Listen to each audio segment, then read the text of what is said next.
All right, going back to the top story, Minister Jaishankar gave a tour de horizon of India's engagements with the world in a television interview. And joining me is Dr. Mohan Kumar. Dr. Kumar is a former Indian ambassador to France and Bahrain. He joins us from a New Delhi suburb of Greater Noida. Ambassador Kumar, we have picked 5 sound bites from the minister's interview for you to weigh in on them. The 5 sound bites deal with Pakistan, Canada, China, India's foreign policy and India's emergence as a force to reckon with on the world stage, or as the minister puts it, Vishwa Mitra, which is Hindi for a friend of the world. All right then, first up, Minister Jaishankar says Pakistan's core policy of using cross-border terrorism to bring India to the talks table has been rendered irrelevant because India, he says, is not playing that game now. Could you put his remarks in their proper context for our viewers, Ambassador Kumar? Thank you very much for having me, Ramesh. Welcome. I think the first one, when it comes to Pakistan, it's very obvious that we have not, fallen in the bait that Pakistan has been handing out to India from time to time, which is that you kind of put Kashmir and terrorism on the same plane and tell India that we will be happy to talk about terrorism, provided you agree that Kashmir is a contested issue and that you talk about it. It's almost as if a moral false equivalence had been established by Pakistan between terrorism and Kashmir. So I think the External Affairs Minister is quite right. By completely cutting off all possibilities of a dialogue, unless Pakistan changes tack on terrorism, I do believe he is right in contending that we have called their bluff in a way. And I think the real proof for effectiveness of this policy is that even in Pakistan, there is a realization that it's not paying terrorism. So there is actually, if you actually look at the press in Pakistan, there is actually a feeling now that we should be talking to India regardless of whatever else happens. So I do believe the foreign minister is right. There has been a policy shift on our stance, and it seems to be paying off. All right. Next, the minister reiterates India's stand that Canada gives space to anti-India elements, i.e. Sikh separatists, some of whom have been designated as terrorists by New Delhi. What explains Canada's and Trudeau's actions, Ambassador Kumar? So those who have served in Canada and others who know Canada will tell you that Canada practices what is known as diaspora politics, or diaspora foreign policy, if you like. I don't think it's only with regard to India. Even with other countries, Canada practices that element, which is that they have important diasporas from the country, and since they are dependent on votes from the diaspora, they have really no choice but to domesticize the politics of that country. So I call it diaspora foreign policy, and that is something that Canada has done for a long time. It is true that we have taken up with Canada for a number of years now that a lot of space has been given to people who not merely preach violence, but who actually call for the secession of parts of India or for the division of India. And that would be considered an attack on the integrity and sovereignty of India. So I would say that with regard to Canada, I believe the point has been made by us. And I think their contention about the murder of Nijar, for example, we are saying, you please give us more evidence so that we can look into it. My assessment of Canada, Ramesh, is that there will come a time when both countries need to talk to each other about these issues and somehow thrash it out. But it is true that Canada will have to take a hard look at the kind of policies that it is practicing. All right, let me now come to India-China ties, Ambassador Kumar. The minister seeks to make a distinction between Jawaharlal Nehru and Sardar Vallabhbhai Patel's approach to China.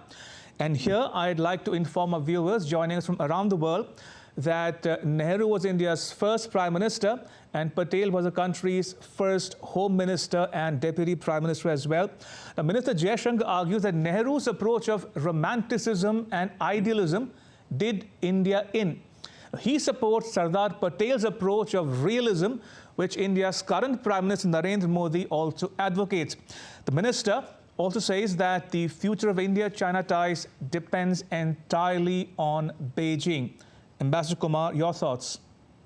I think this is a point that a lot of academic experts and scholars have made, which is that Nehru trusted China too much.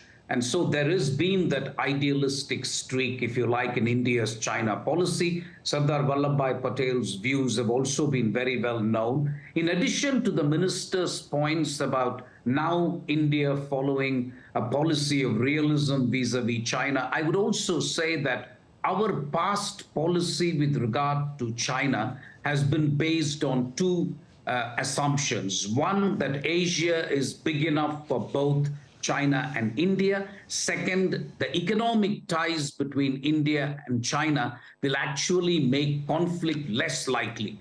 I'm afraid, Ramesh, both these assumptions have been busted by China.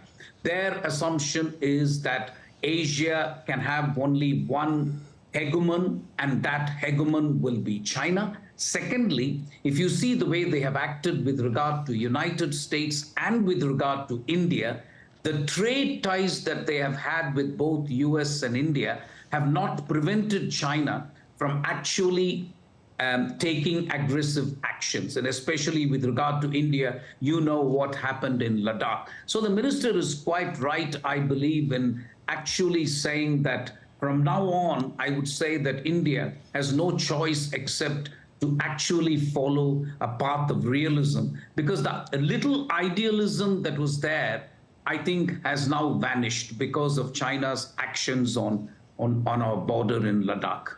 Right. Minister Jaishankar also goes on to say that India's pursuit of an intense and integrated approach to countries far and near, be it the Gulf or Central Asia, has been a hallmark of the country's foreign policy under Prime Minister Narendra Modi. He also says that what has enhanced India's profile is its ability to engage with major world powers on its own terms. How would you characterize India's extant policy, Ambassador Kumar?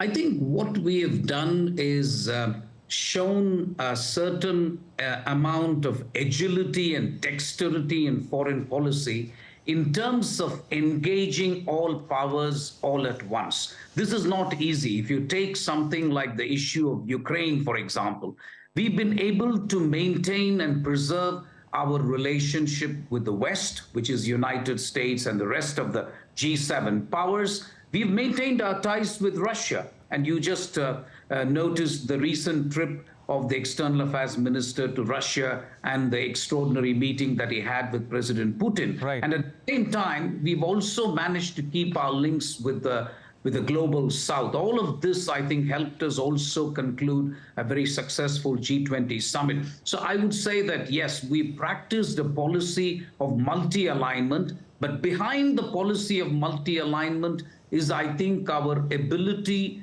to project our interests and safeguard what we think are our vital interests. So that's quite right, actually. I think we have put aside our ideological preferences about West and East and South, and have just gone with what we consider as our vital national interest. And that is something that other countries appreciate as well, because what they see is what they get. There is no doublespeak involved. India goes for the jugular, India goes for its national interest, and they see that India is actually predictable and can be a friend to many countries. So I would agree with that assessment of the minister.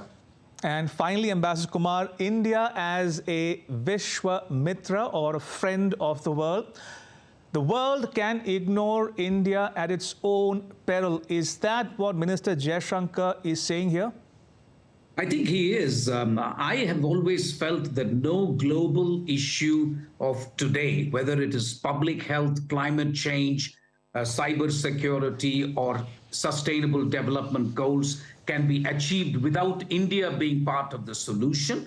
Secondly, if you take issues like digital public infrastructure, our ability to really talk of at the agriculture, the kind of principles of green hydrogen that we have put forward in the G20, essentially means that we think our model of development can be emulated by many countries of the global south. That also makes India a Vishwamitra, if you like.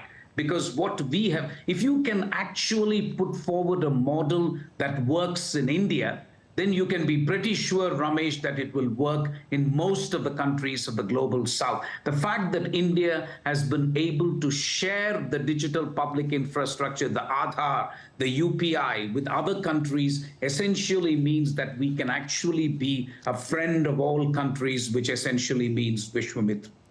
All right, on that note, may I thank you, Ambassador Kumar, for joining us and sharing your thoughts with our viewers at home and abroad. Thank you for your time. Appreciate it.